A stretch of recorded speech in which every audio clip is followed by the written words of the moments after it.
Welcome to Good Sex at NYU, a podcast about sex, relationships, health, and mental health in a sex-positive space. So if you're looking for sometimes serious, sometimes funny, and always sex-positive discussions, then you're in the right place.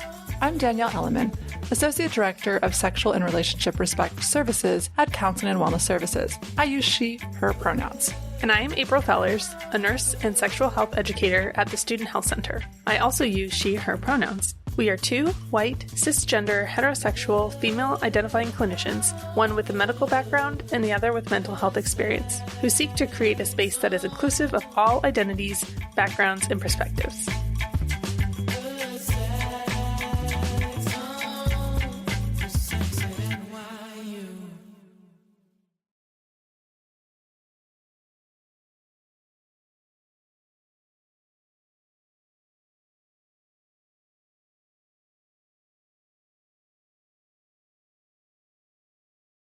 Today on Good Sex at NYU, we are joined by Dr. Zhana Vrangalova, a sex researcher, speaker, writer, and consultant. Dr. Zhana has a PhD in developmental psychology from Cornell University, where she studied how different aspects of sexuality are linked to health and well-being. She is currently an adjunct professor at NYU's College of Arts and Science, where she teaches several human sexuality courses. We've heard wonderful things about those courses from previous podcast guests, and we'll get to hear more about them today. Between 2017 and 2019, Dr. Zhana co-hosted the Science of Sex podcast, where she interviewed scientists about their latest research. And most recently, her lifelong interest in non-traditional lifestyles led her to create the Open Smarter course, which guides people to their ideal relationship type using science-based assessments of their unique personality. Danielle and I referred to some of Dr. Zhana's research in our Relationship Models episode in Season 1, so you can go back and listen to that. And we are so excited for this opportunity to have her here live to share her wisdom directly with our listeners. Dr. Zhana, is there anything I've left out or anything else you'd like to share with our listeners before we get started? No, I think you covered it. Thank you. Thanks for having me. Awesome. Great. Well, welcome. So this episode is going to be kind of like a hybrid for us. We're going to maybe ask you a little personal questions, but also because you have this, sex research, we want to, tap into that and get some of your expertise as well. So tap away. Excellent. But also we want to, just make sure that we are, being creating like a safe space in this space. So if you ever want to turn any of the questions around on us, please feel free to do that. Ooh. All right. I mean, we won't know the sex research, but if you want to ask any of the personal questions, please, feel free to ask us as well. So first question, what's one thing that you really like about being part of the NYU community?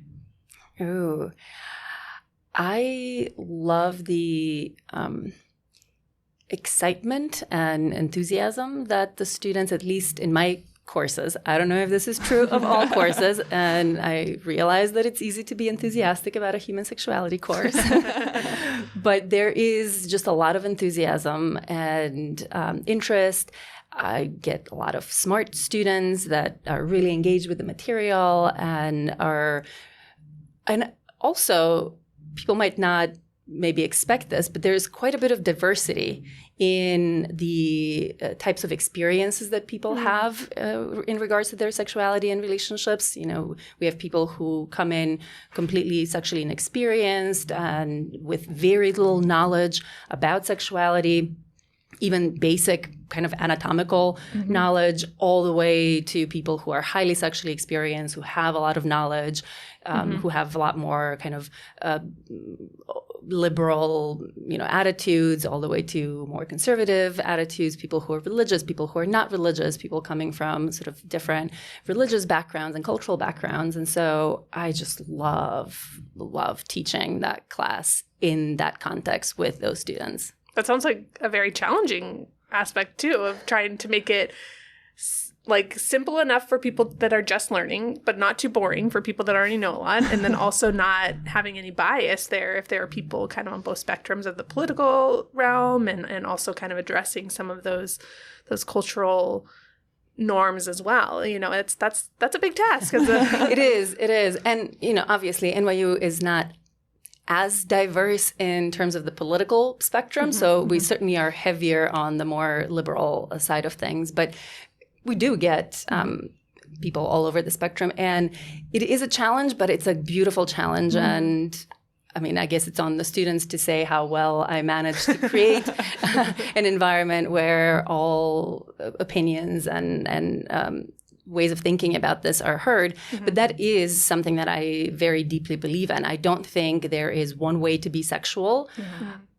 I don't think any one particular way is better than any other particular way. There are many different ways to be sexual or not be sexual. There are many different ways to have relationships, and there is the right fit for the right person at the right time. There is no one size fits all. And so I really try to communicate that to the students and help them find where they are and how they want to live their sexual lives, and just create an atmosphere of acceptance of the other ways of doing it. Because right, very often what we get is whatever our way of doing it is, we think that is the right way. And especially, today we tend to live in these little bubbles that perpetuate or portray that way of living as the right way. And so, part of my job is to say, that way can be a great way if you do it well, because all of the ways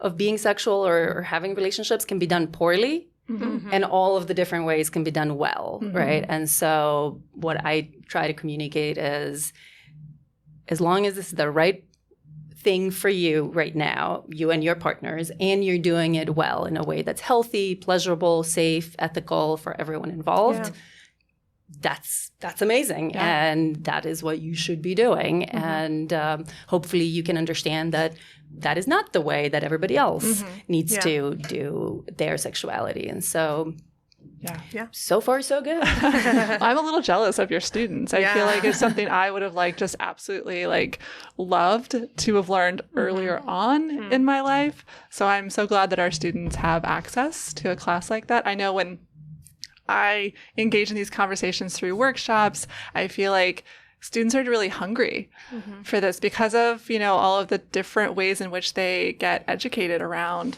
sex, and just the word sex itself and all the different meanings and what people bring to that word and the terminology. So I'm so glad that our students can, access your classes. Absolutely. I'm very happy. Thank you, NYU, for letting me teach this class and for creating that space, because until I started teaching this class about 8-ish years ago, there wasn't specifically a human sexuality class, especially not in the psychology department for the undergrads. And so I'm very, very happy that that's happening.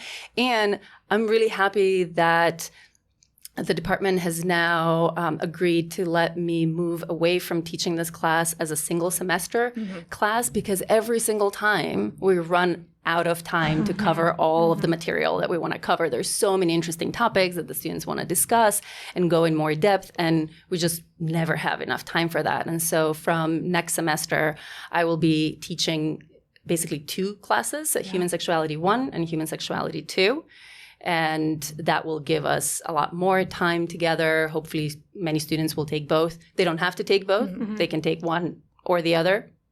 So it's not like one is a prerequisite for 2. It's not. It's a good idea to have one before we do 2, because the first semester is going to cover some of the more fundamental ways of being sexual, some of the kind of the pleasure anatomy, our physiology and how that works, desire, arousal, orientation, attraction, gender and gender identity, some of the basic processes around love and attachment and infatuation, some of the different relationship styles that these sexual and relational desires can find expression.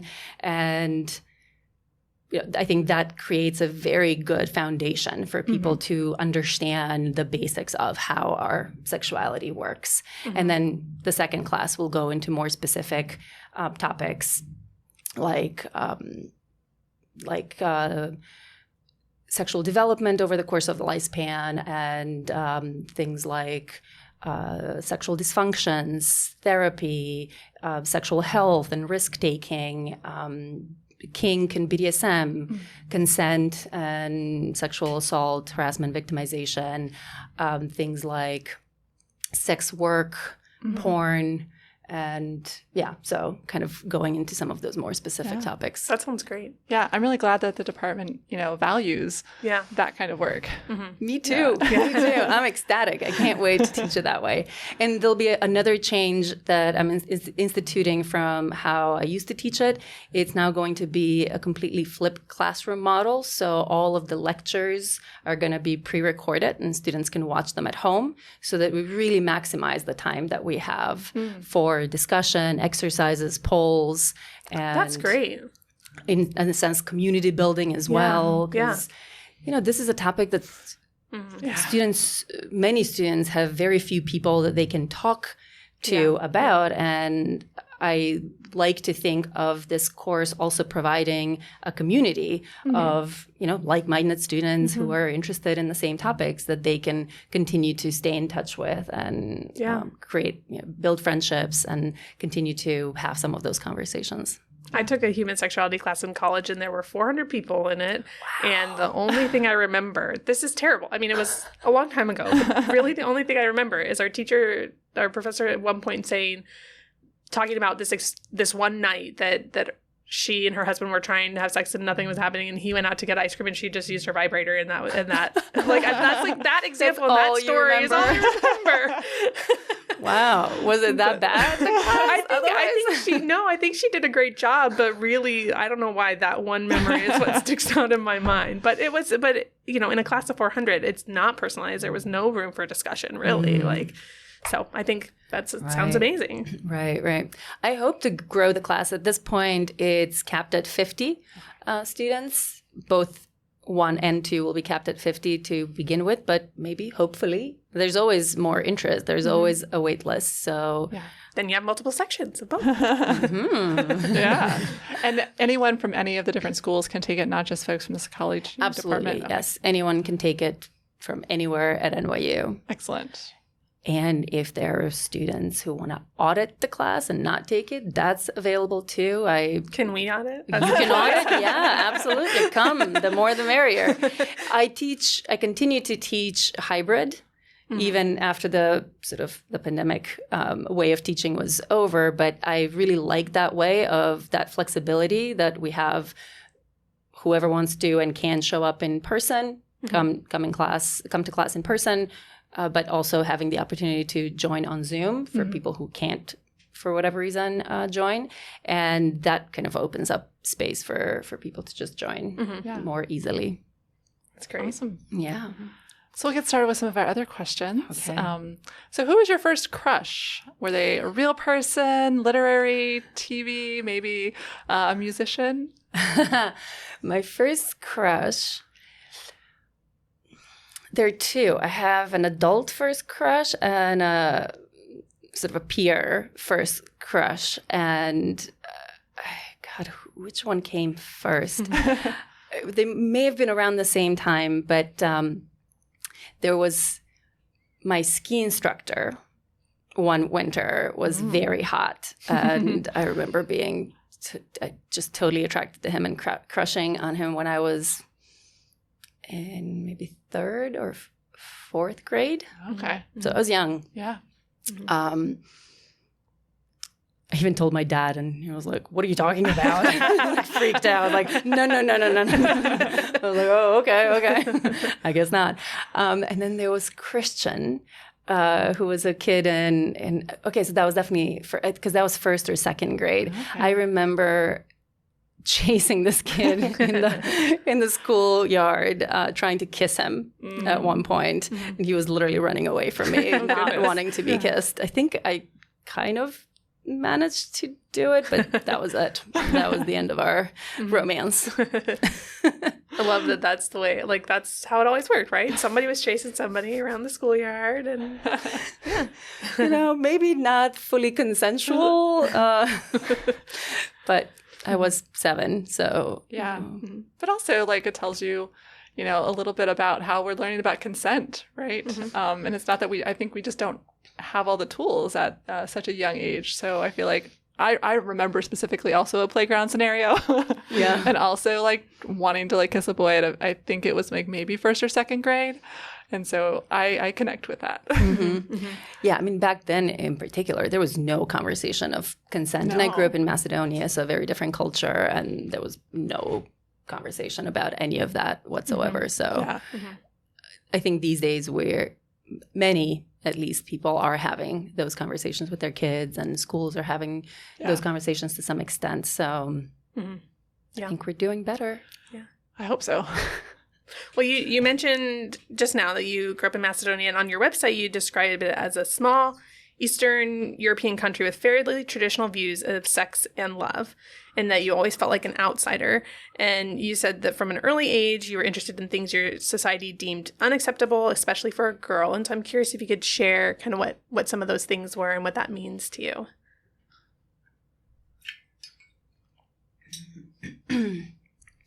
Sure. I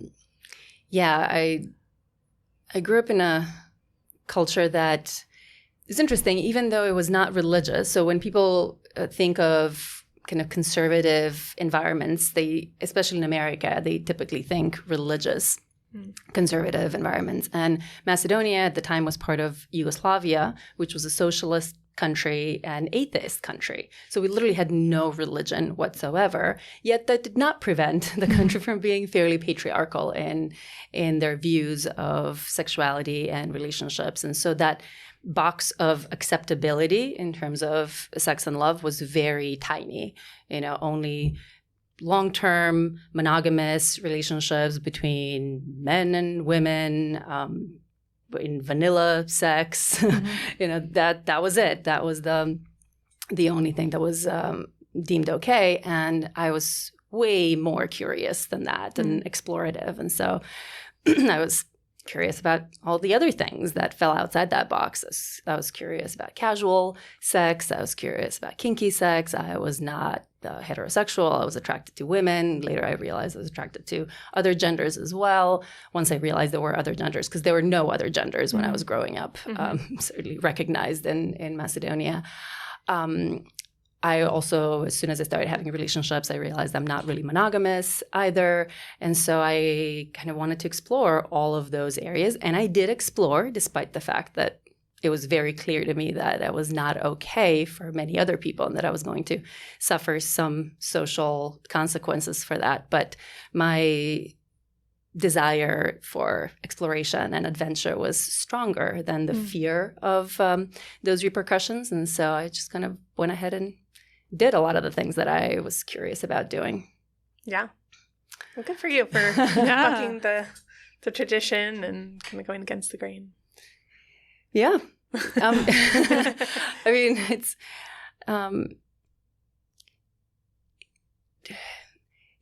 everything has its pros and cons, I guess. And I happened to be in a position where I was just so rebellious and did not want to allow society to dictate how I was going to live my life. And even though I didn't have a lot of support from either adults or peers at the time to be that very open and explorative person, there was something inside of me that was saying, I don't care. I don't care. Because I tried, I suppose. I tried to live by the rules. For example, I would try to, not give in to the temptation to hook up with someone right away, to have sex with them right away. And then I would go home and be like, why am I doing this? I really wanted to hook up with this person. Why am I doing this for other people? And that kind of bothered me. So I don't know, soon, relatively early in my sexual and relational career, I was like, I don't care. I'm going to live for me, whatever reputation I end up developing. And then when well-meaning people would say, oh, but that is going to have serious long-term consequences, like no one's going to marry you and that kind of stuff, I would always say, well, if they don't want to marry me because of, how I am sexually, then they're not the right person for me. I don't want to marry them either. We're not a good match. And they were like, well, you're never going to find someone who's a good match. And I was like, well, maybe in Macedonia. But that's why I'm probably not going to live in Macedonia. I'm going to go out there in the big world where there's more open-mindedness around those things. And here we are. That's what happened. Yeah. Well, it sounds like you're really good at managing some of the judgment that can come from engaging in lifestyles sort of outside the box. I'm wondering like where that internal strength has come from. Was that just always there, or were there other influences that sort of helped you be able to have the strength to overcome some of those? I mean, there's a lot of, judgment when people are not in monogamous relationships or not having quote unquote vanilla sex, right? Like, so I'm wondering how you found the strength to overcome some of those judgments. It's a good question, and partially hard to answer it because I think a lot of that was just there, internal. And my whole development, my parents got divorced when I was still young. When I was 8 or 9, I ended up living with my dad, and he was not very present. So I didn't have a lot of parental supervision growing up, which allowed me to get into all the trouble that I wanted to get into. And so I kind of grew up greatly on my own. So there was this kind of early independence that I kind of had to develop. I had to rely on myself. And I think there was some internal voice that kept saying that living the way I wanted to live, living authentically, is more important than what people are going to say. And I always kind of had that in the back of my mind that I can leave and I can go somewhere that is more accepting. And I think that is a strategy for a lot of the folks who are more sexually open-minded than the environments in which they grow up. Moving to a place that is more open-minded is one strategy to focus on.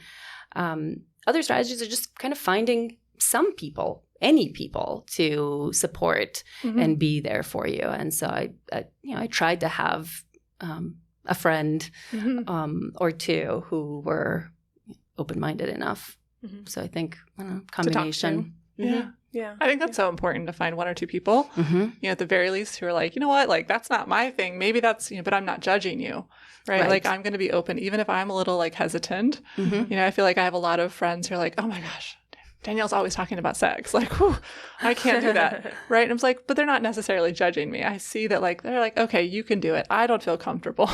But I think having just one or two people who like really sort of allow space for that is so important.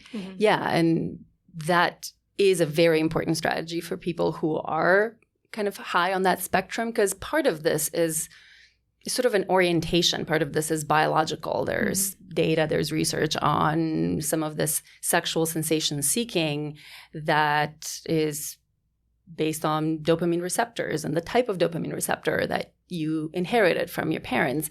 That we're quite different. It's a spectrum, right? That goes from very low levels of that need for sexual novelty, curiosity, exploration, adventure, to all the way to very high. Most people are somewhere in the middle, and that is greatly not entirely. Nothing is entirely biological or entirely environmental, but that is at least greatly biologically predisposed. And so for those of us who are kind of on that higher end of the spectrum, it's really important to have some level of social support. And that doesn't mean that everyone has to like you. And that was a phrase that I kept repeating to myself during those early years, that I don't have to be liked by everyone. I mean, if you're liked by everyone, like, who are you then? Because people are so different in what they like and what they expect and what they value. And if you're liked by all of those people, then there is no core you that is you. Then you're a chameleon that just fits other people. And so finding your people, and your people exist. And these days it's so much easier with the internet, right? You can find people that are not necessarily geographically close, but are somewhere out there, and you can communicate with them in lots of different ways. So thank you, internet, for that. I mean, there are good things and bad things with Yes. that, but definitely to be able to find a community that like is going to be judgment free, and that are doing similar things, so that way you don't feel so alone. I think that's been the blessing of the internet and social media. Yeah. If we're going to give them credit for anything. Did you move to the U.S. straight from Macedonia, or did you live anywhere else and have other experiences? I lived in Berlin for 6 months before I moved to the U.S. So after I was done with my college, because I did college in Macedonia, and then I did this internship for 6 months in Berlin, and then went back to Macedonia, kind of finished my dissertation, undergrad thesis, and then moved to the U.S. And Berlin was wild. Oh, my Lord. It's a very sexually open and explorative space that even then, and still to this day, and maybe even more so, more international today than it was back then, but it was always very, very open-minded. And some of those moments of, walking into my first sex club, for example, there, the one and only Kit Kat Club, walking in and being like, oh my God, these are my people. I found my people. Yeah. That was a good feeling. And that also kind of showed me, okay, I know that this exists, that the level of openness and non-judgmental nature around sexuality exists. It's not just in my mind. It's not just in the movies, because I would see it in the movies. And New York was always, high on that list. I always wanted to live in New York because I thought, that's the Big Apple. That's where everything happens, and that's where I can find my people. But then having that pit stop in Berlin was like, oh yeah, this is definitely out there, and I'm gonna find it and recreate it for myself in New York. Yeah. We all need that. Everybody at some point in their life feels like I am alone in X part of their life, and I think that is really validating and good for self-esteem boost to be like, I'm not alone in this. There are other people who enjoy the same things that I do, who don't like the same things that I don't like. Those things. And yeah, I think that really helps people feel a sense of belonging and not so alone. Yeah. And I'm really connecting to you because I'm from Kansas originally. Boy. What was that like? I mean, I'm connecting to a lot of the things that you're saying. I mean, it's not Macedonia. And a lot more religious influence. Right. But I also wanted to move to New York. I feel like that was like, okay, for some reason I knew at 5, like I was going to find my belonging here. And I've been here for like almost 20 years now. So I really connected to that. I also was like a really big rebel and like really wanted to go against the grain. And I have no idea like where that came from. So that's a hard question to answer. So Interesting. I asked you a hard question that I can't answer. Can you tell us about your journey about like learning personal boundaries and developing effective communication skills? Oh boy, still an ongoing journey because there's always room for improvement. I mean, for me, it started relatively early because I started exploring relatively early, and I was often exploring with older folks who I was partying with, kind of an older crowd because, no parental supervision. Also living in a country that was in the middle of a transition from kind of completely one political and economic system during this Yugoslavia socialist kind of regime to more democratic market-based economy and all of that. And during that transition, it was kind of chaotic. And so you could get away with being, 14, 15 and partying till 7 in the morning with 25-year-olds. And so I did a lot of that. And I got a lot of my boundaries pushed and crossed during those times when I was basically a child trying to negotiate some of these sexual experiences with adults who, may or may not have had my well-being in mind. And it was a trial and error of, putting myself in these situations and then figuring out what felt good, what didn't feel good, trying to do the things that felt good, more of them, and trying not to repeat the things that didn't feel good. But there was really no education that I got around that growing up, either in middle school or high school or even college. Mm-hmm. There were no workshops, there were no talks, there were no podcasts about that, there were no TV shows about that. And no role models, especially for the kind of higher risk sex and relating that I was engaging in, like these casual interactions and kinky stuff and non-monogamy. And so I made a lot of mistakes on my own part. I messed up. I pushed people's boundaries. I cheated a lot, especially around the non-monogamy piece, that nobody could understand that where I was growing up. I tried with the partners, boyfriends, girlfriends that I had. I would try to open up my relationships and they would look at me like I was an alien. And I would cheat almost every time because, I didn't know any better. I mean, I didn't like it. I hated it, but that was sort of the only avenue for that. And so, I made a lot of mistakes. I had a lot of sort of gray zone kind of scenarios that I experienced. And it was trial and error of personal experiences. Yeah.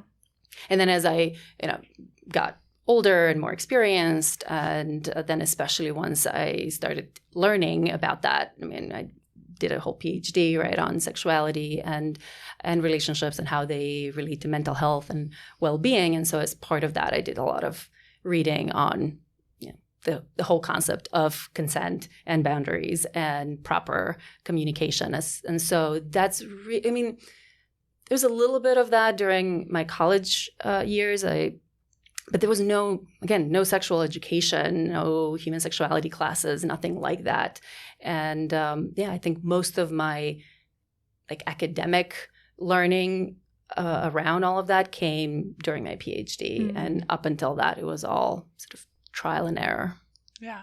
And do you have any good tips or strategies for effective communication and boundaries, especially as maybe someone's navigating opening up a relationship or in maybe a poly relationship? Because I feel like communication is so important in any type of relationship. And April and I talk about how, it doesn't matter what kind of relationship type, communication, right? But I feel like, in open relationships, poly relationships, sometimes there's, more communication because you have to. But I'm wondering what tips or strategies that, you might be able to share with some of our listeners. My God, that's a big question. I know. And it also really depends on the kind of relationship structure you're trying to build. Even the difference between a poly relationship and an open relationship is massive, even though people often conflate these two and people just think, any non-monogamy is basically the same, or it's quite different, right? Having one romantic partner and multiple sexual partners, so having sexual openness but not kind of romantic and emotional openness, which is what I call open monogamy, or just open, is one way of doing things, and that requires a different set of boundaries, agreements, strategies for how you're going to implement this particular container well. And that's different levels of communication that's going to require, and types of communication. Then polyamory, which is having multiple romantic as well as sexual partners, having multiple serious, committed, ongoing relationships, because romantic relationships take up a lot more time, energy, bandwidth than more of these casual experiences, and they require a lot more balancing, a lot more communication. In some ways, they can be a lot more challenging. So there are many more things to discuss, especially when feelings get involved, and we often don't have a lot of the tools to have these conversations. So again, my first tip is know what kind of relationship you're trying to build. What is the type of, the main general type of relationship you're trying to build? And then kind of going from there, figuring out what are the kinds of things that you need to talk about, but it's certainly important to talk about it. Mm-hmm. I would also say talk about these things early on, or start talking about them early on. You don't have to act on any of it. But if you're someone who thinks at some point in your relationship you might want to explore other people in some way, shape, or form, maybe have that conversation with your partner or partner-to-be, becoming partner, relatively early on, so that you know that you're on a similar page about that, even if that openness might not come for a year or 2 or 5, but just that conversation has started and you know that it's there when one of you or both of you need it. There's so many more specific. Yeah. Well, and I think for me, it's also important to sort of say that like everyone's individual, right? So each person is going to have an individual conversation around what specific type of open monogamy that they would want to have, right? Because each of these boundaries are going to look different. And so I think it's really about like, oh, maybe you had an open relationship in the past.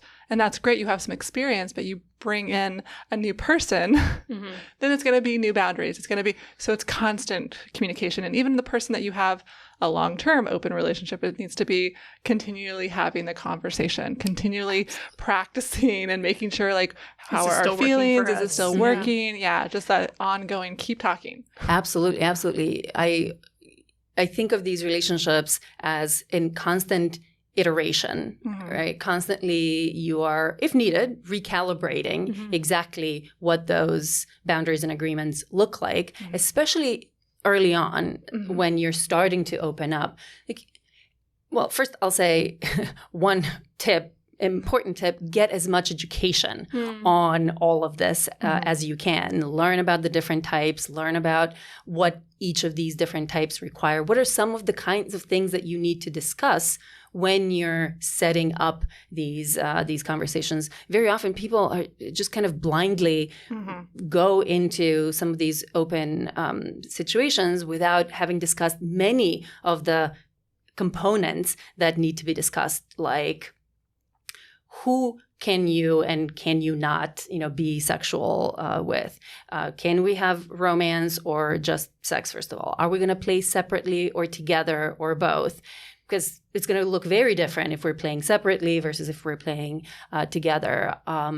Where, when can things happen? What kind of disclosure is required? Do I need to tell you? Do I need to not tell you? Do we need to get permission ahead of time? There's so many different components. How are we going to navigate sexual health concerns? How are you going to navigate disclosure to other people? Are we going to be open about that to friends, family, community, and so there are a lot of different components, and you kind of have to have a conversation about each of those, right, and know where you stand. And so you start with a certain set of boundaries and agreements that you think are going to work based on as best as you know yourself, as best as you know your partner and your kind of life circumstances. You kind of start with one template, but then it's all about testing that template because you don't know for sure. It's going to be some amount of trial and error. So all of that education, like read books, listen to podcasts, take courses, whatever, go get a non-monogamy informed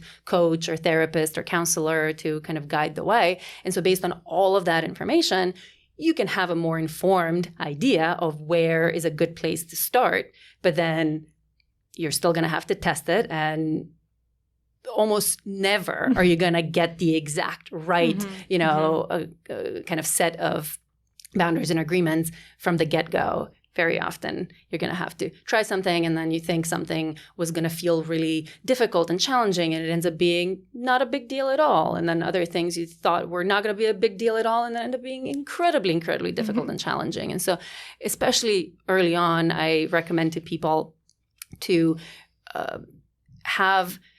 first to stagger their experiences a little bit, not have just a bunch of different things happening, a couple of different things a week or so. Have an experience and then have some time to process that experience. Really come back together, check in. How did this go? What worked? What didn't work? Do we want to do something like this again in the future? If we want to do something like that, do we want to change a little bit in this way or that way? Do we not want to try that at all? And so there is, always that constant, at least mind toward iterating if iteration is necessary. It's not always. And very often couples will get to a place where they feel, okay, we found kind of where we are comfortable. And once you find it, then you keep doing it. But then, something might change down the line. So regular check-ins are also a good idea for couples. So not just after an experience, but lots of open couples will have kind of a monthly check-in or biweekly or weekly, however often they need to have that, where you literally just sit down and be like, all right, how are things going? Is this still working? Is it not? And that's always a good idea as well. Yeah. That's good for monogamous couples too. Absolutely. Yeah. We're kind of talking about, non-monogamy, but many of these principles about communication, about boundary setting. I mean, there's so many boundaries and agreements to be set in monogamy too. There's so many assumptions that people make about monogamy that are just assumptions that your partner might have a completely different idea of what that monogamy agreement means, because there are so many different elements of that. Like, what are we talking about? Are we talking about not flirting with anyone? Are we talking about not in real life? Are we talking about not talking to anyone on social media? Are we talking about not liking other hot people's posts or photos? Are we sometimes even porn, whether or not we watch. Is it okay to watch porn? Is it okay even to masturbate? I mean, there's so many different concepts. Right. There's a good book on that by Tammy Nelson. It's a little older at this point, called The New Monogamy, where she literally outlines all of these different kind of little things that we may or may not think fits within monogamy versus non-monogamy. And we kind of assume that whatever our idea of monogamy is our partner's idea, but that's not true at all. Right. And so that same kind of openness toward communicating, sharing what are our needs, what are our desires, what are our boundaries, what are our discomforts and limitations, and how do we find a win-win scenario with our partner that's important, in monogamy as well as in the other two types of relationships. So I talk about there being 5 main relationship types that we can all be in. And we already discussed 3 of those. Monogamy, so 1 romantic and 1 sexual partner. Open monogamy, 1 romantic and multiple sexual partners. Polyamory, multiple romantic as well as sexual partners. But then there are these 2 other relationship types where you don't actually have a romantic relationship. So one is singledom, where you don't have any romantic committed long-term partners, but you have a different amount and level of casual sexual experiences. And then celibacy, where you don't have either romantic or sexual partners.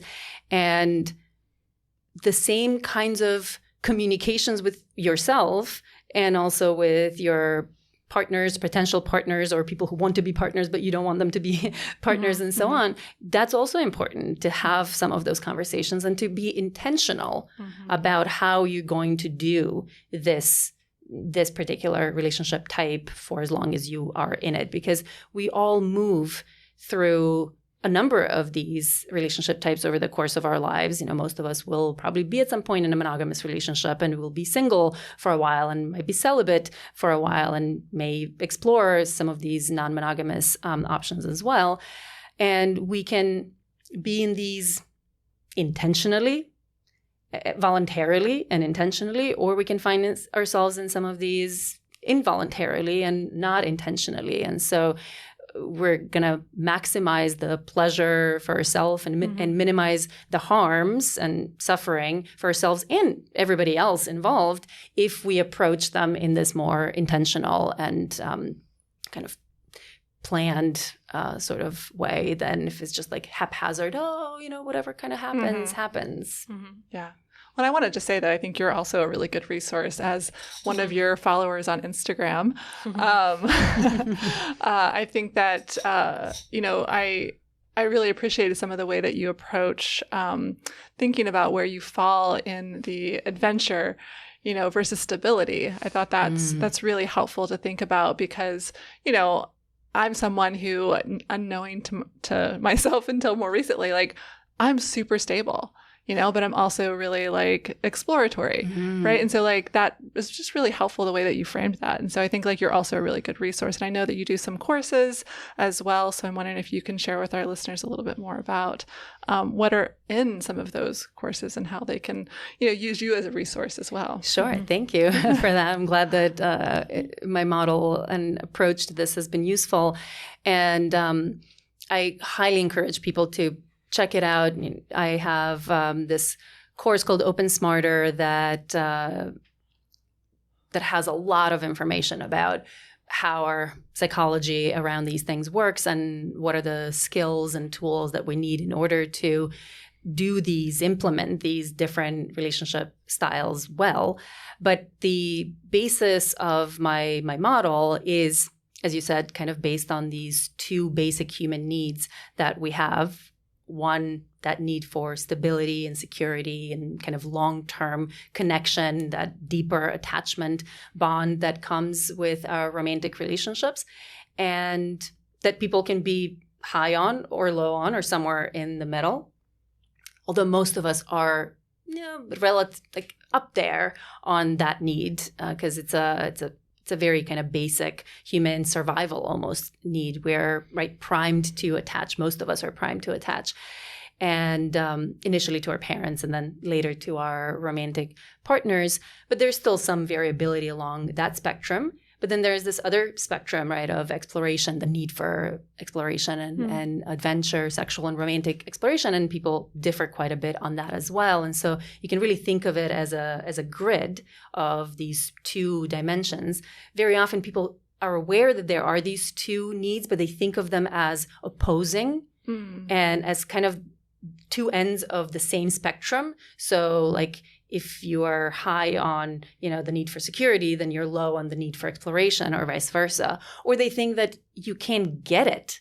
You can't get both at the same time, that if you're going to get a lot of security, then you're not going to get a lot of exploration or vice versa. If you're going to get a lot of exploration, then there's no security in that.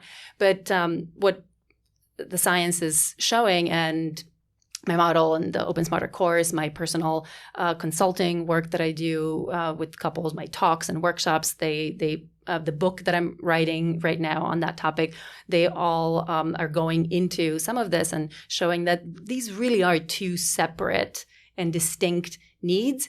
And you can be high on both. And in fact, many of us are at least medium to high on both, just like you, Danielle. I mean, I'm certainly, relatively high on the need for security and stability, as well as very high on the need for exploration. And depending on where we are, I like to think of these two basic human needs as determining our kind of relationship orientation almost. So it's like our relationship compass, that where we are on this two-dimensional grid points to the type of relationship that we're most likely to thrive in. And so for folks like us who are relatively high on both, monogamy is not the best option.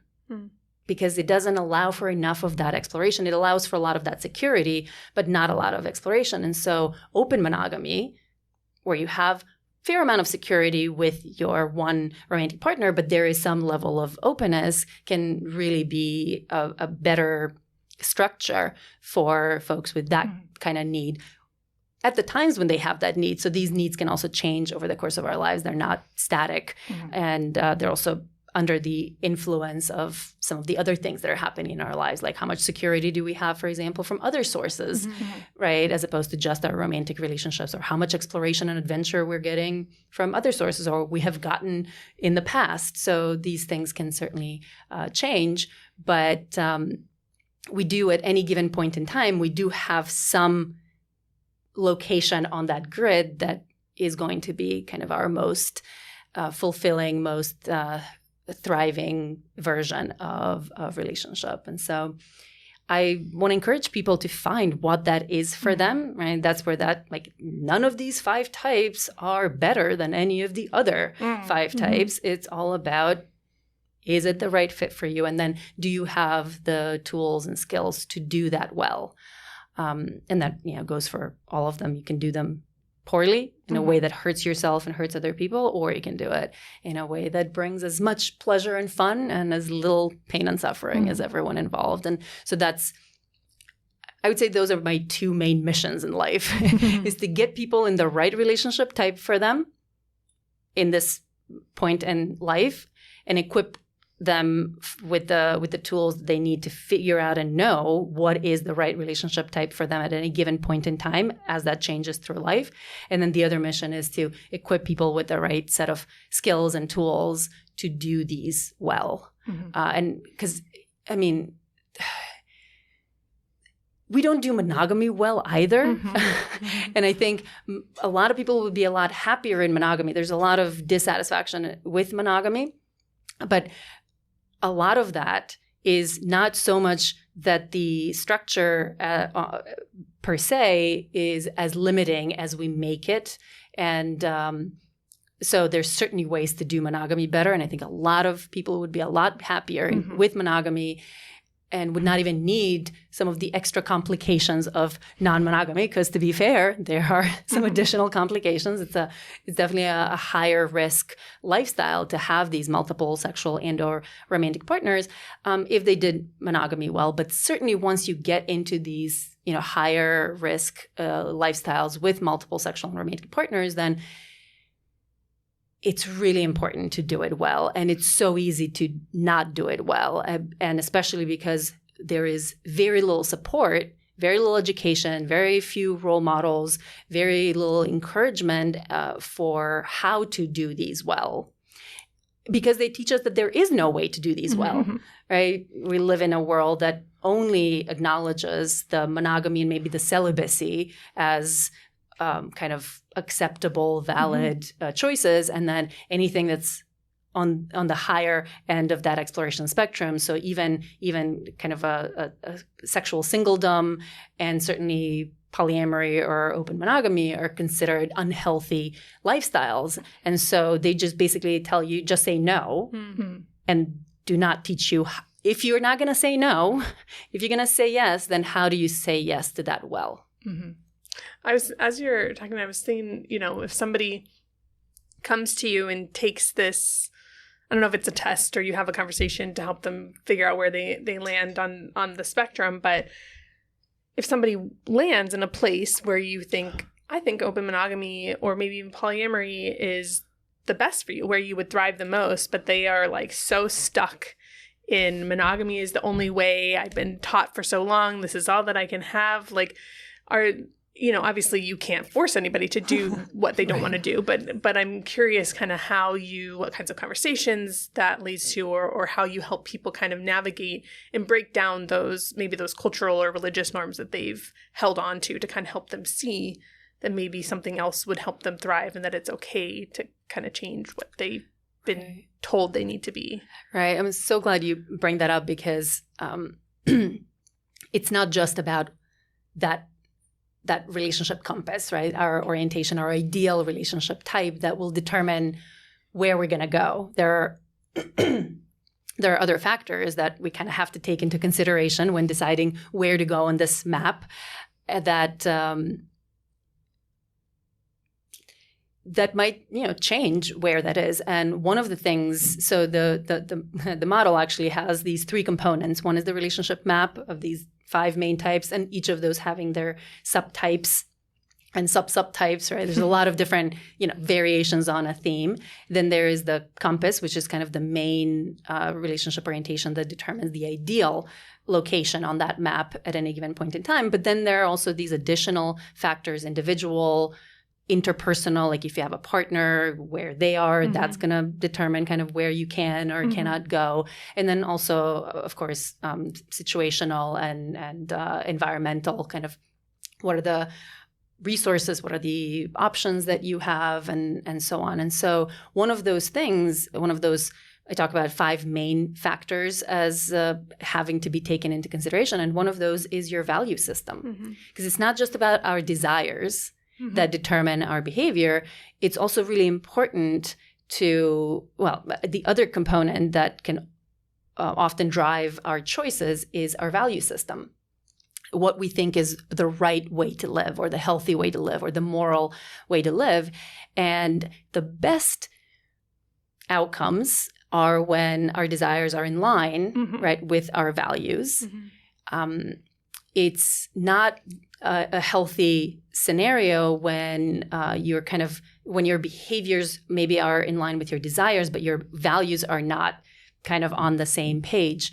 And because very often that means that you're doing things with a lot of shame and guilt.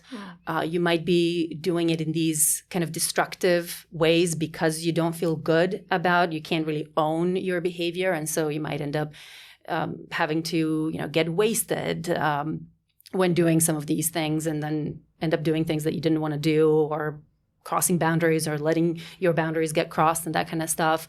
Or you might treat your partners poorly because you kind of have this negativity associated with it. It might come with depression, anxiety, and so on afterwards. And so it's important. So we definitely address the value system. And here again, though, I'm agnostic to what you choose to guide your behavior. I think choosing your value system to guide your behavior, and let's say if you think that, say, monogamy is the right moral, healthy way to live, your desires might be pulling you toward non-monogamy, but you're like, nope, this is what I believe in, this is what I want to believe in, and this is what I want to base my sexual and relational choices on. More power to you. It's going to be somewhat challenging to deal with your desires that are pulling you in a different direction, but I will give you the tools that you need to do get as close to your desires in fulfilling those desires as you can within the confines of the choice that you have made. People also will make those choices because a partner, they might be really wanting open monogamy or poly, but they have a partner who is absolutely set on monogamy. And so you can make the choice of kind of sacrificing some of that level of exploration so that you can be with this partner who you love and want to be together with for other reasons. And so there's that option, giving people the tools they need to manage their desires so that they fit their value system. And we can do the opposite sort of work as well, that if people, and that very often happens when people realize that their desires are sort of in more of that non-monogamous, higher exploration side of the spectrum, but their values are kind of pulling them toward more monogamy, then there's work to do around examining where those beliefs come from and what purpose they serve and to what extent people want to keep those, and how to do the work of undoing some of the shame and guilt that come with that. And it's beautiful work to do. It often takes time. It doesn't happen overnight. I often work with a lot of folks who come from like very religious backgrounds and have decades of shame to work through. But I mean, it's just beautiful seeing people blossom. And it often, it depends. Every story is different and unique to some extent, but there's certainly a lot of progress that can be done even early on when people just kind of shift to a different community. And so, because these values are something that we have internalized from other people. Right. Like we're not born with a set of values. We're not born thinking monogamy is the right way to live. That's something that we learn from the people around us. And we can unlearn it by surrounding ourselves with different kinds of people who say, no, monogamy is not the only way to live. It's only one of the possible ways to live.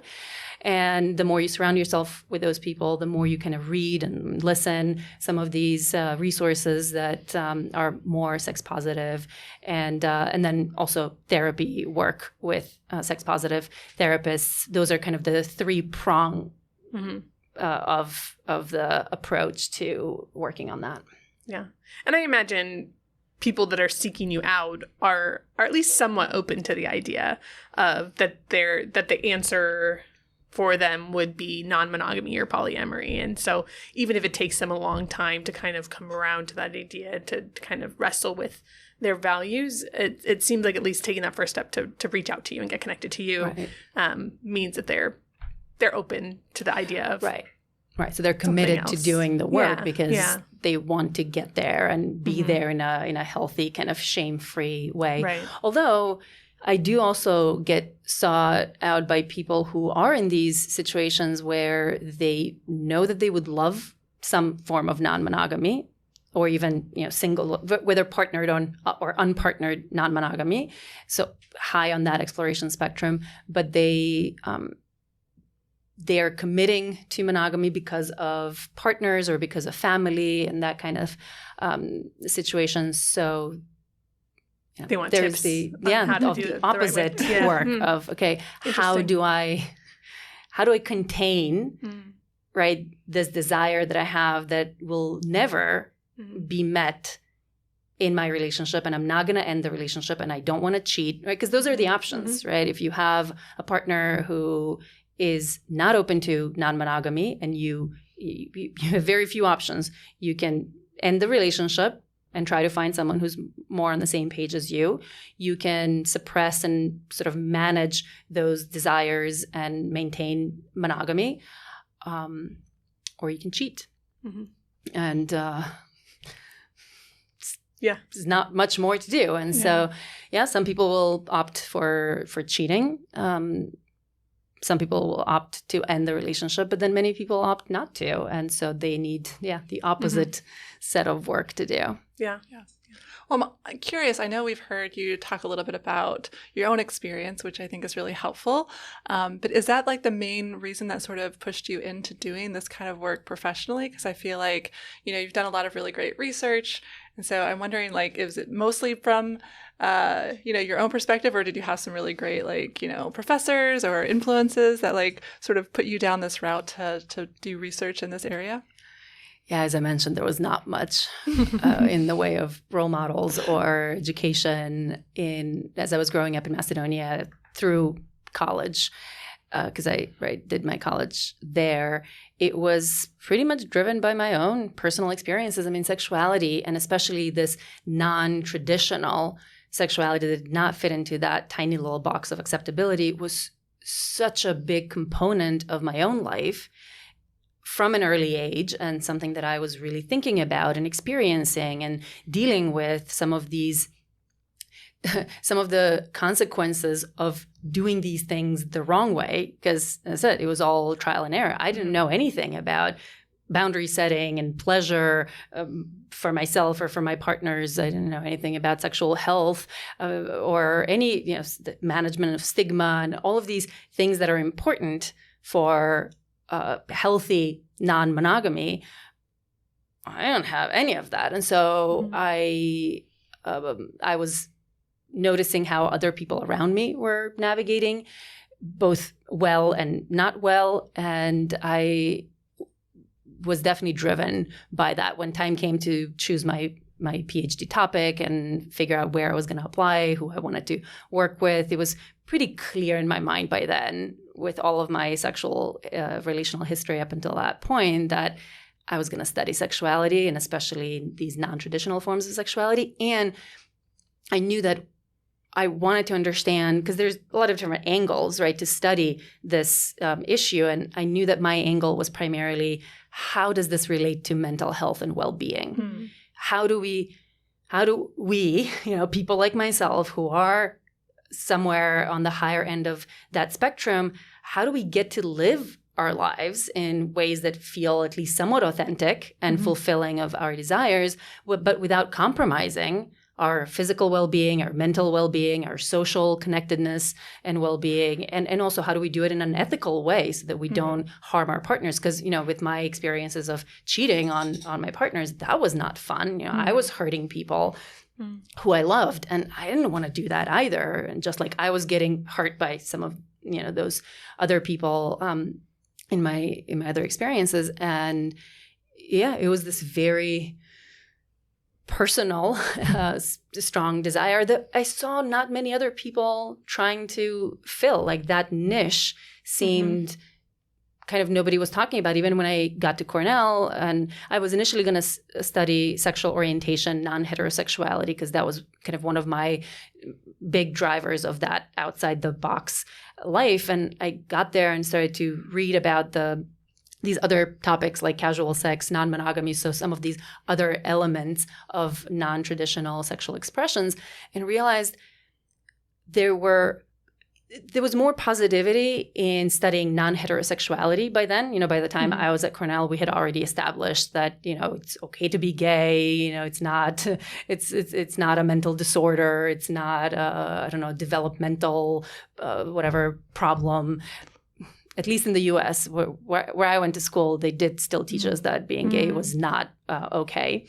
And I had a big, big fight with one of my professors over that.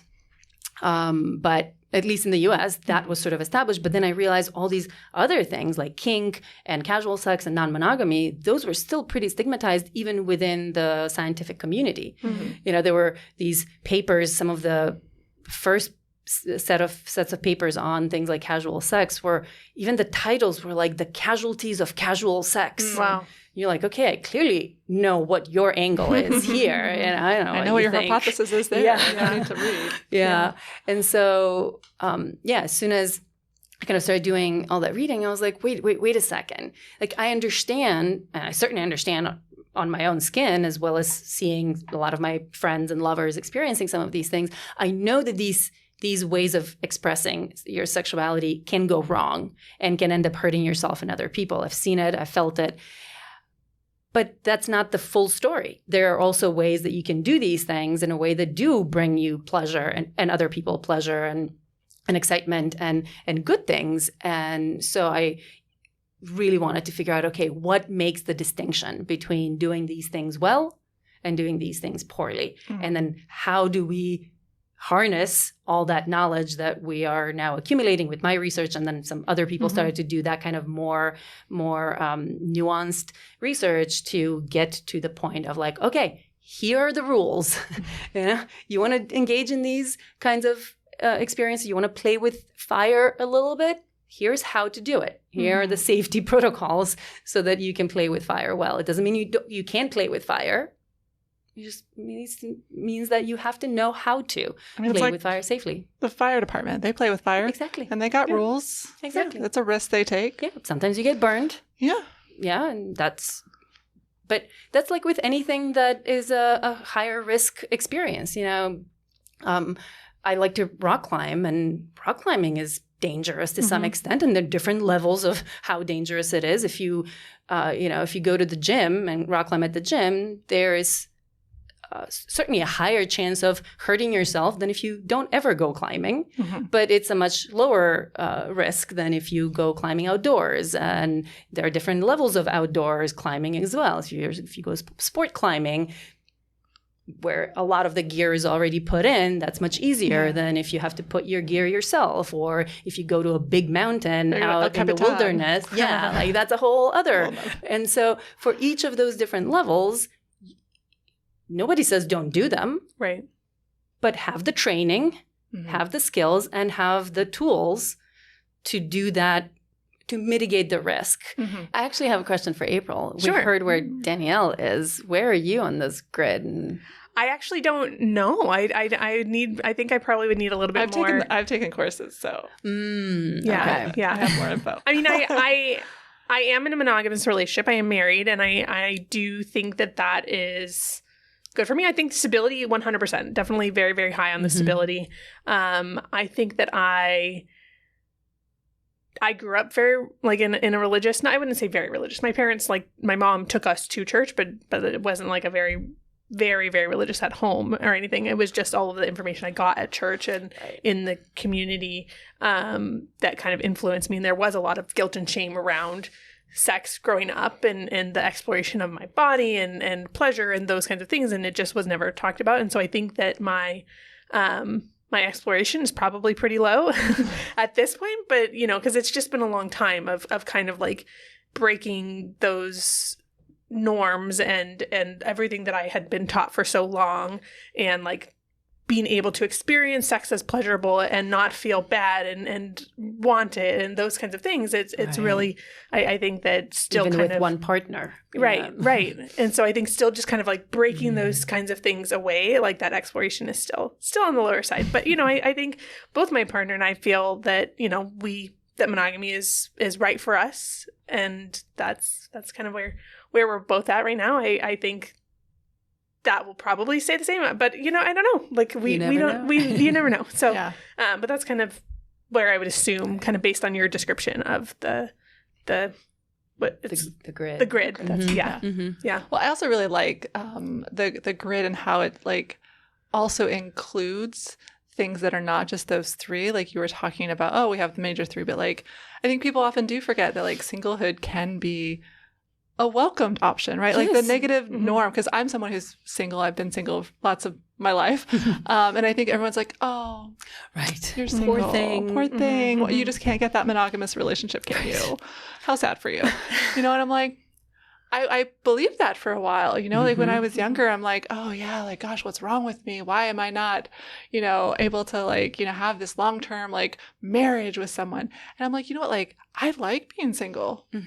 Like there's a lot of really amazing things about being single. And I think the social norm around like in order to be happy, we have to be in a monogamous relationship and we need to have kids, right. Or even in a relationship, even in a non-monogamous relationship, Absolutely. There is a lot of stigma around singledom. Yeah. And I agree. It's such a valid relationship type to have. And I actually would argue that the vast majority of people, if not everybody, would benefit from intentionally being single for a period of time. And I also think there are specific times in our developmental sort of trajectory when the best idea for a person, even if they are generally, high on that romantic stability and they do want a partner, monogamous or non-monogamous, there are times when the best option is to be single or even celibate for a period of time. Like right after we come out of a long-term relationship, it's usually a good idea to be single for a little bit. Figure out, process what happened in that breakup or in that relationship, and how did the breakup happen? What did you contribute? What did your partner contribute?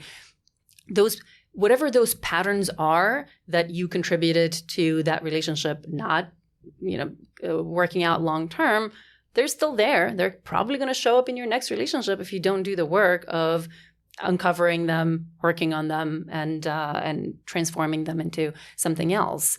Certainly, if periods when we might be healing from some sort of trauma after big trauma has happened, and we don't already have a partner, that might not be the best time to be looking for a partner. Maybe let's spend some time healing from it.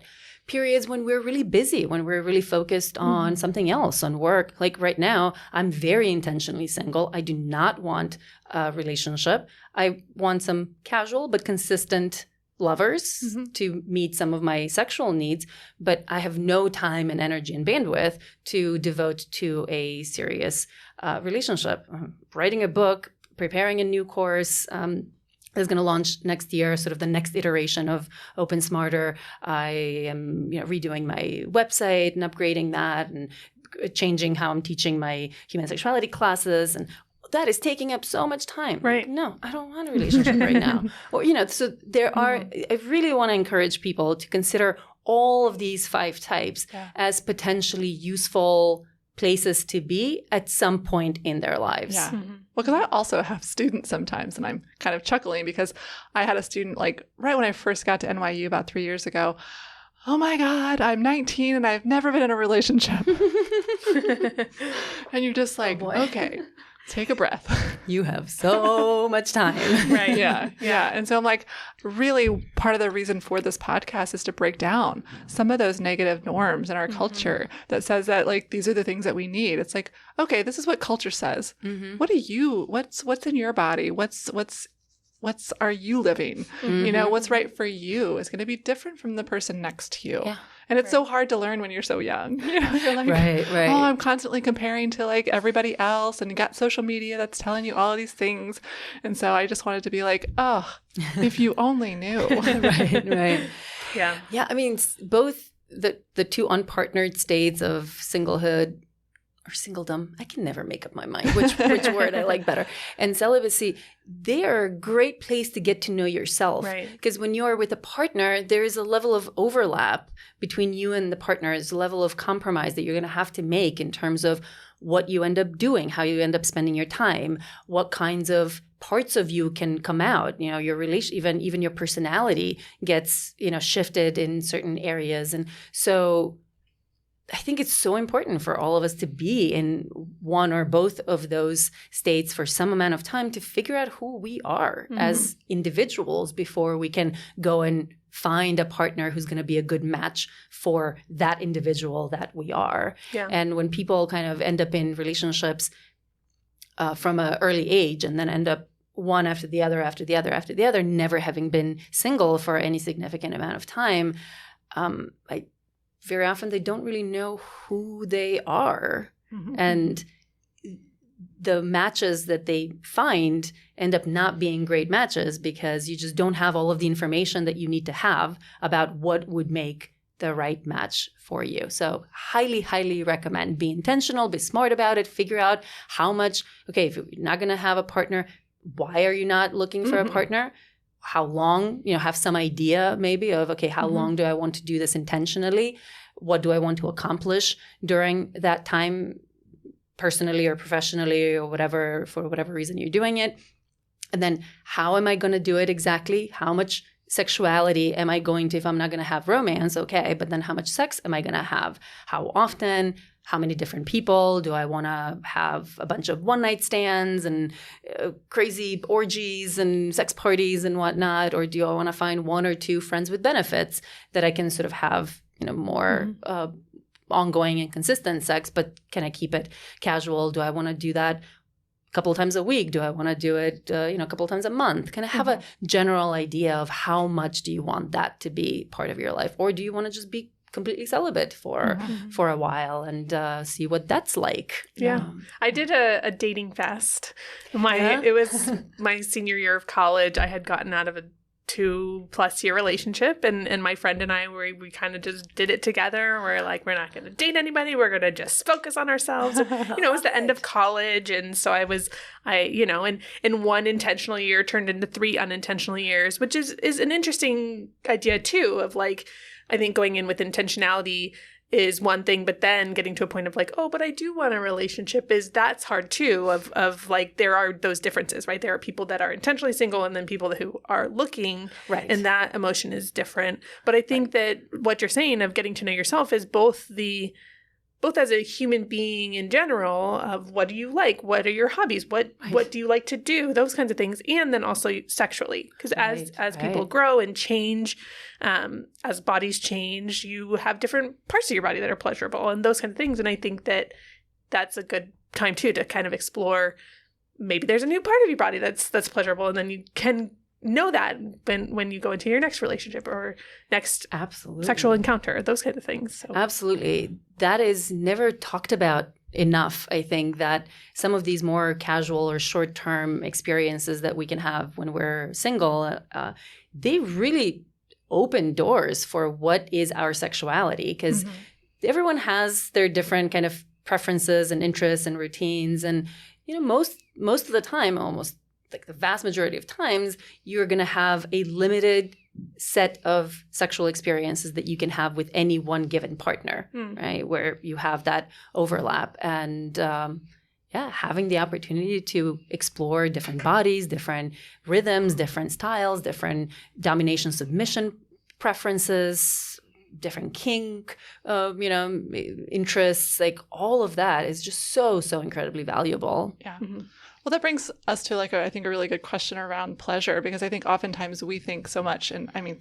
we as the general we in culture, that sex is one thing, right? But I don't think we often associate it with pleasure. Yes, it's pleasurable, but what else can be pleasurable, right? And so I'm wondering what your evolution of pleasure has been, and how that sort of has shifted and changed maybe over time, because I think sex can be pleasurable, but other things are too, and we don't often include that. We just focus, on that physical component of sex. What?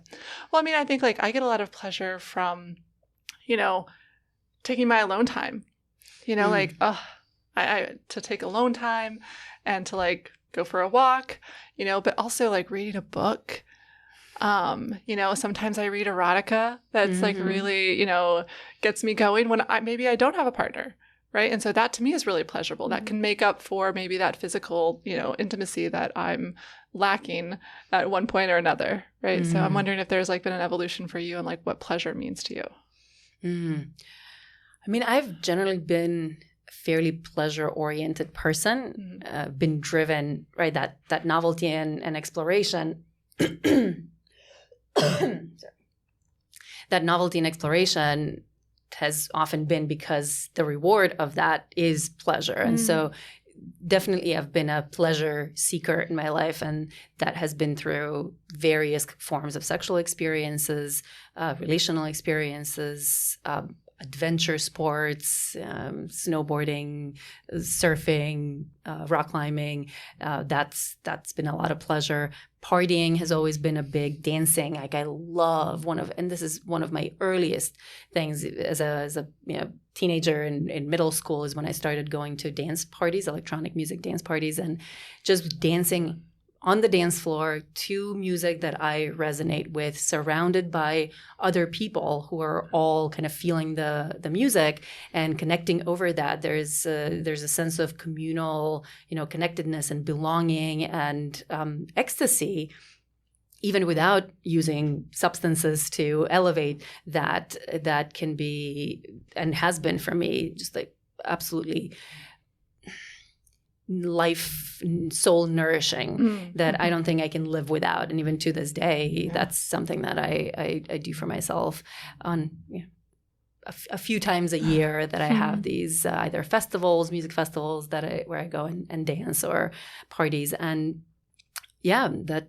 has, and then also my concept of pleasure within sex has also, changed. The kinds of sex that I've gone after, the kinds of positions that I've found most pleasure, the kinds of positions that I come in now are not the same positions that I came when I was in my 20s or even 30s. And a lot of these explorations around kink happened much later in life that I didn't even know things existed when I was in my 20s or teens and early 20s. And some of the group play scenario. I mean, there's so many different components of sexuality that have given me pleasure. And so I like pleasure.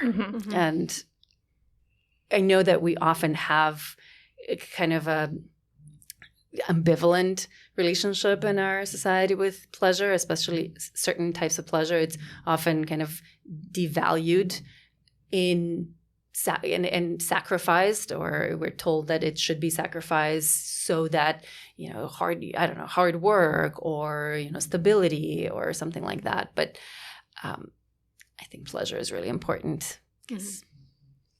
I mean, that's greatly what makes life worth living. And so I encourage people to go and find pleasure, whatever that means to them. And then also things like, walks. I love walks, books, massages, lots of good food, all of that. I'm with you on the food. I was thinking a warm chocolate chip cookie. Yes. But I think we just sometimes have such a narrow definition when we think of like pleasure. We're like, oh, that must mean penetration, and you're like, no, let's expand that. There's so much more.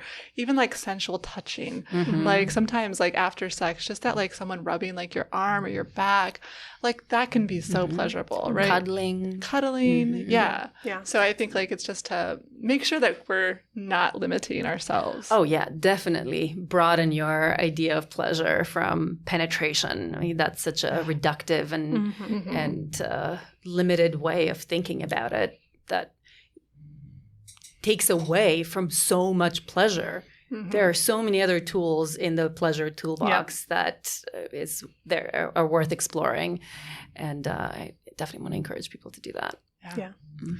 What has been the most challenging aspect for you navigating non-traditional relationship types, and how have you overcome or worked through those challenges?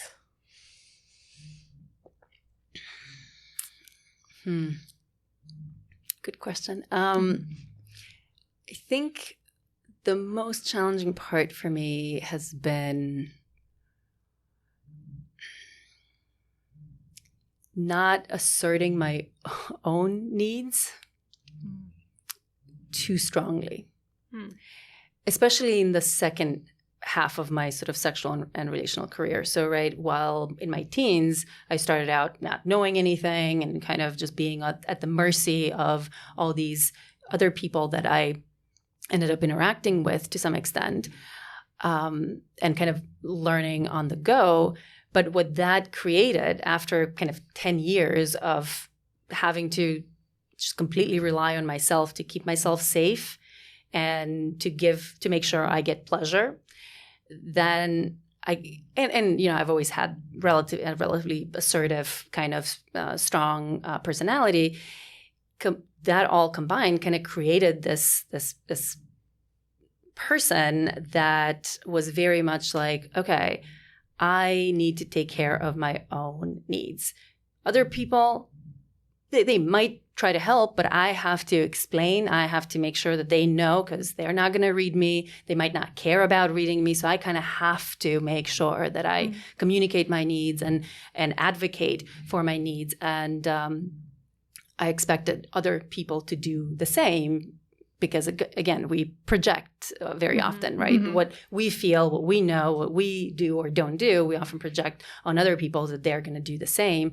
And so that has definitely been the kind of the learning process for me over the last kind of 5 to 10 years of kind of softening up my approach, and also encouraging, kind of realizing that a lot of other people are a lot less assertive, especially when it comes to sexuality, because it's something that so few of us have even the language to express, or to even know the internal language to know what they want and don't want, and then having the actual verbal, language to communicate that with people, and not just the language, but having the confidence to do that and do it effectively. A lot of people are in a very different place than I am. And so a big lesson for me was learning to encourage kind of other people to share what their yeses and nos are, as opposed to kind of expecting that they're just going to give me their yeses and nos. And still work in progress. Yeah. That's interesting, because so much of what we've been talking about, and so much of what you shared with navigating non-monogamy, is communication. And so that's very interesting that if there are people that are in that community interested in non-monogamy, but really all are still inexperienced in that communication piece, that is challenging, especially for someone like, if you're saying like, well, I did my work.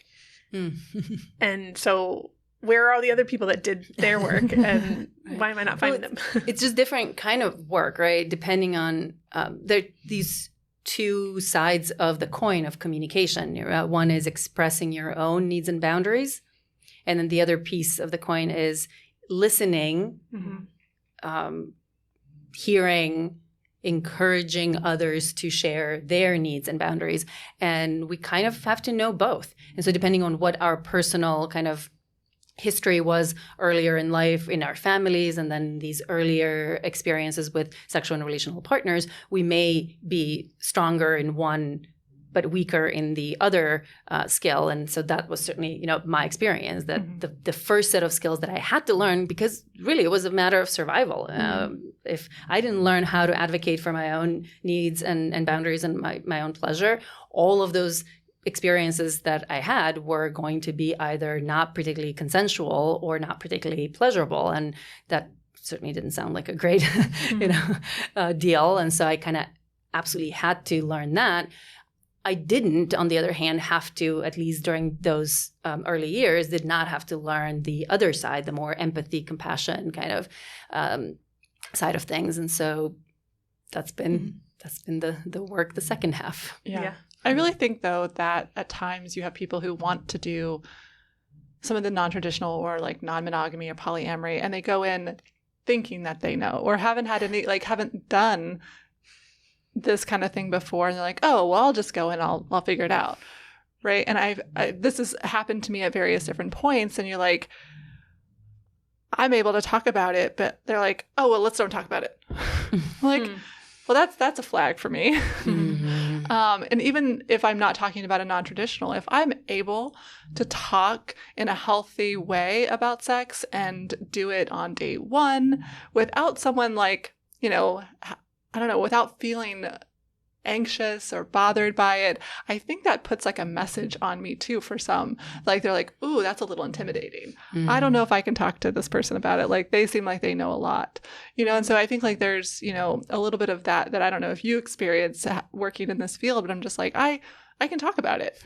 And other folks think they can until they meet me. Right. And they're like, I don't know.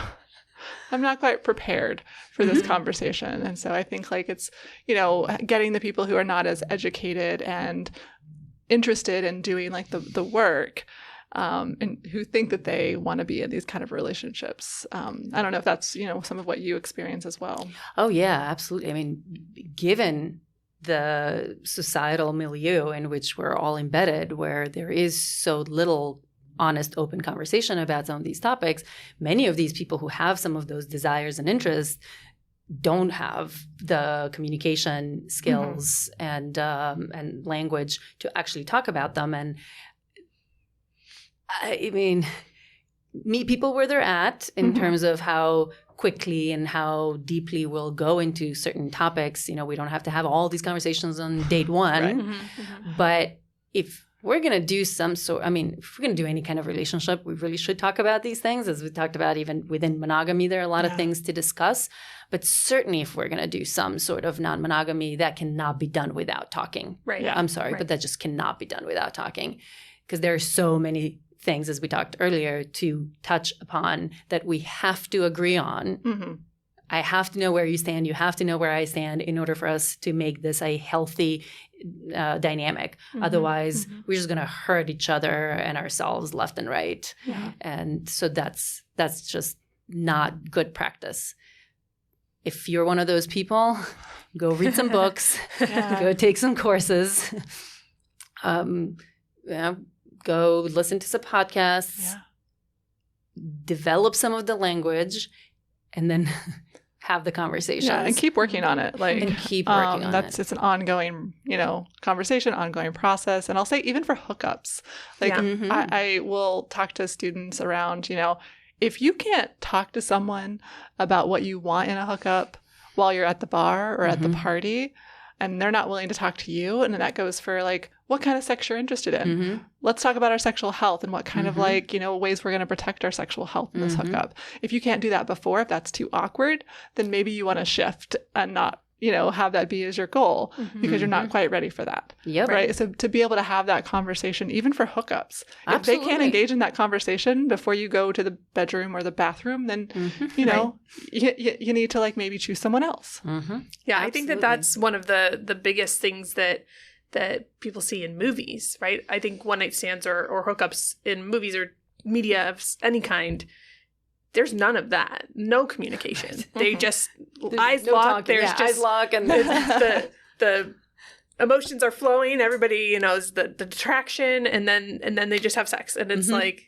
And it's the best sex ever somehow. Yeah, but like no conversation about anything. And I think that goes back to what you're saying, like the expectations, right? Like everybody, if you don't talk about it, you're going to be thinking, oh, well, I like this kind of sex, so they must also like this kind of sex, and this is what I find pleasurable, and this is what, and so and then that probably leads to really awful sex if you don't talk about it. So I think that's which is why a lot of my work has been on casual sex specifically, and so there are very clear guidelines for how to have healthy, good casual sex, and some of those things include knowing what you're getting yourself into, and that sometimes requires a conversation. Sometimes it doesn't. Sometimes it is clear what this may or may not be, but very often it isn't. So some conversation around the expectations is important.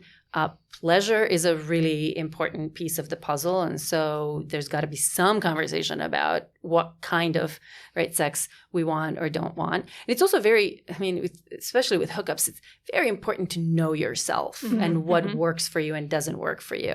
The ability to communicate your yeses and your nos is absolutely critical. I mean, it's critical in any relationship, but with casual partners, especially because they don't know you. Right. And you don't know them. And you don't know them. So you better know, how far you want to go, what kinds of things get you off, what kind of positions, what kind of toys, like whatever it is that you need to be aware of that. And then, the sexual health conversation and also just don't get too wasted. I know that's something that for a lot of people kind of goes hand in hand, but by far, the single most common factor why people walk away from their hookups feeling regret is being intoxicated.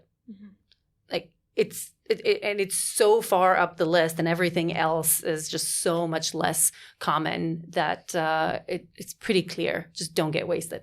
I understand if you need a little bit of liquid courage, that's all right. A drink or two, or if some other substance is your jam, a little bit, fine.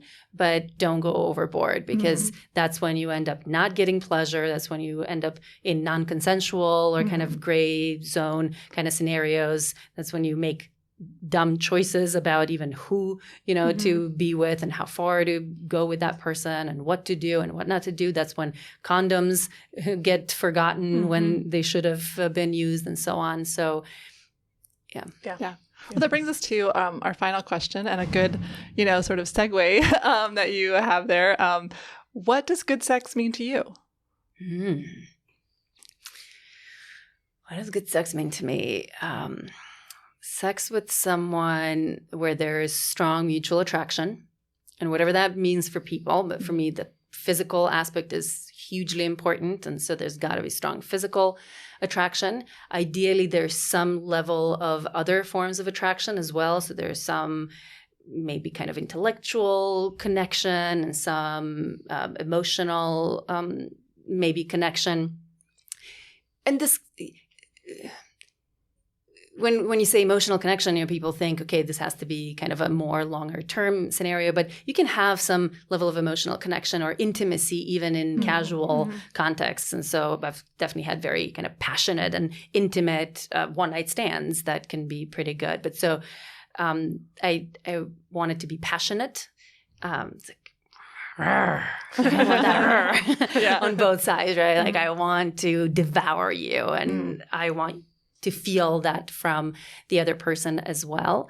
I like affection. So I like a lot of touching, that it's not just, the penetration or, oh, you go down on me, I go down on you, or whatever. I like a lot of like physical touch. I want to explore your body. I want you to explore my body. I love when there is this kind of reciprocal give and take, right? Where it feels like we're doing things that I like to do and also you like to do. And obviously there's overlap. So and there's certain things like rhythms. Sometimes there are people who like to have sex a lot faster or a lot slower or something like that. And so I like when there's a good match there. What else makes it into good sex? Oh my God, there's so many different components of that. Respect is a big piece before, during, and after.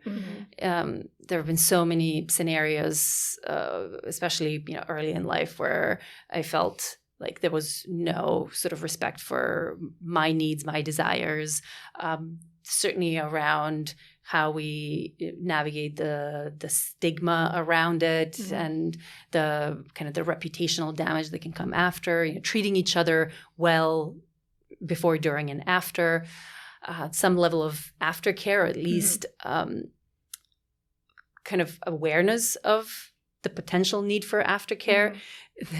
I hooked up recently with someone who, before we did anything sexual, he literally asked me, what kind of aftercare do you need, after we hook up? And that was not something that I've been asked very often. But I was like, oh, that's so thoughtful.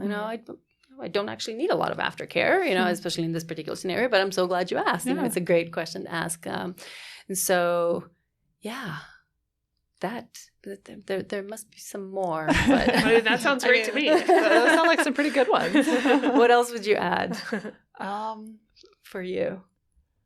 Yeah, I think that you have named so many good things. I think the respect is a big one, and like the agency and everybody feeling like a part. I want to be able to laugh. Mm-hmm. I think sometimes it can be a little awkward, and I want to feel like, that noise really just came out of my body, so let's just laugh about it. Right. So I want it to be like a space where like I can also laugh. Mm-hmm. I like that. Yeah, that's important. Because sometimes we take it so Oh my gosh. seriously. Yeah. And it's like, it's fine.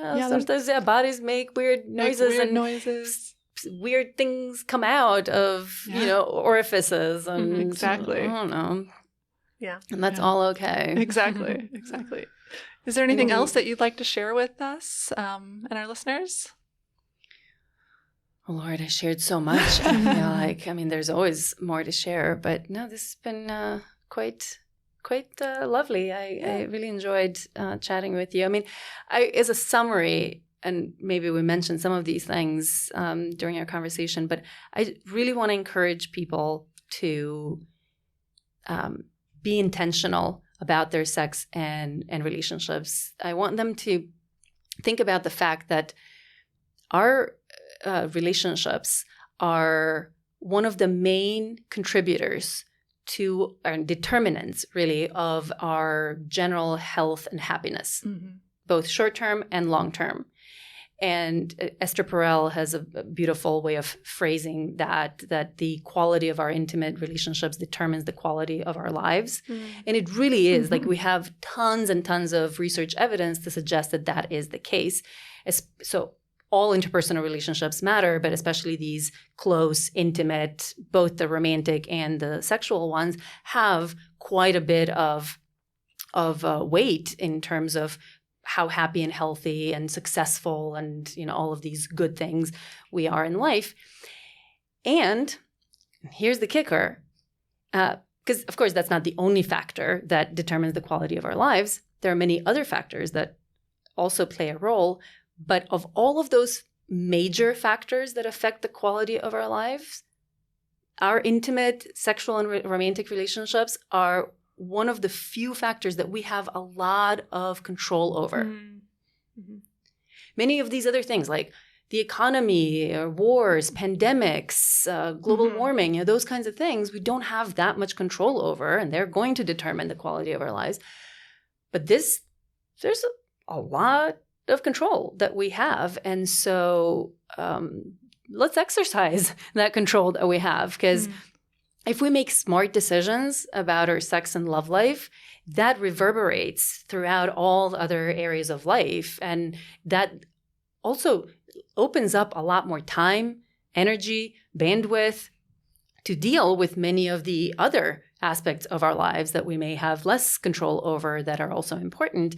And so, make smart decisions about your sex and love life. Wherever you are, in terms of how you want to live your sex and love life, there is a good way to do it and there's a bad way to do it. And so be intentional and be educated and develop and continue to develop those skills and tools that you need in order to do that well. Yeah, that's good advice. I feel like I could just keep sitting here and chatting to you forever. Same. Yeah. Can you share with everyone where they can find you and maybe the names of your classes, if that's easier for students to search? And Sure. So I'm very easily Googleable. There's nobody else with my name out there. I think on the planet, actually, because both my first name and last name are fairly unusual. And so my website is drzhana.com, drzhana.com. You can find me on Instagram. I do a lot of content, as Danielle knows, at same Dr. Zhana, so DRZHANA. And I teach from next semester on, Human Sexuality 1 and Human Sexuality 2. Both of those are in the psychology department under CAS. Come join. Yeah. Awesome. Take it or audit it. And Great. Well, reach out. Yeah. I do, as I mentioned, I have an online course that I highly recommend people check out. There's also a free webinar that you can find on my website that sort of leads people into the course. If you don't want to buy the course and delve into all of the complexities of it, watch that free webinar. And even that is... I recommend both of those things. Yeah. Thank you. And then I do private consulting for people who really want to do some more one-on-one work. And the class is the Open Smarter is like a virtual, right? It's Yes. kind of pre-recorded lessons that people Yes. can watch on their own. Exactly. Yeah. Exactly. Yes. And then there will be a live version of it that I'm going to launch, an upgraded, sort of updated 2.0 version of that course in launching early next year. So if people want to. Great. And when will your book be out? That might take a little longer. I'm in the beginning stages of writing the book, and we'll see how long it takes to write it. And then there's usually about a year after it's written before it gets published. So well, keep us posted. We'll have you back so you can talk more about it. I would love to. Wonderful. Well, thank you so much. Thank you for having me. If you have questions about the podcast or anything we talked about today, please feel free to reach out to us at goodsex.podcast@nyu.edu. This email address is monitored during business hours and may take 3 to 4 days for follow-up. We are definitely open to critical and thoughtful feedback, as we didn't cover everything in this episode and might have said something that was inaccurate or that had a negative impact on someone. If you have questions about your sexual health and are an NYU student, you can connect with our Student Health Center sex expert at sexpert@nyu.edu or schedule an appointment through the Student Health Center portal. Look at our show notes for additional information and resources, including organizations, articles, books, and videos. If you have urgent mental health concerns, safety issues, or you are worried that someone might have caused harm to you, or that you might have caused harm to someone, then you can contact NYU's Confidential Wellness Exchange at 212-443-9999. Chat with them using their mobile app or email them at wellness.exchange@nyu.edu. For anyone, NYU or non-NYU listeners, you can call the National Sexual Assault Hotline at 1-800-656-4673, the National Domestic Violence Hotline at 1-800-799-7233, or the National Mental Health Hotline. Simply dial 988 from anywhere in the U.S. Thanks for listening, and tune in to our next episode where we continue to talk about good sex at NYU. Subscribe to the podcast to hear all of our quickies and interviews with NYU community members. Thanks to our content contributors for this episode, Bernadette Kerr, Alyssa LaFosse, Dr. Dominic Baini-Amisa, Zoe Raguzios, and to our health promotion team, Anna Genova, Jenny Mellum, Parade Stone, and Arna Dixit, and to Gotham Studios and Karen Ortman.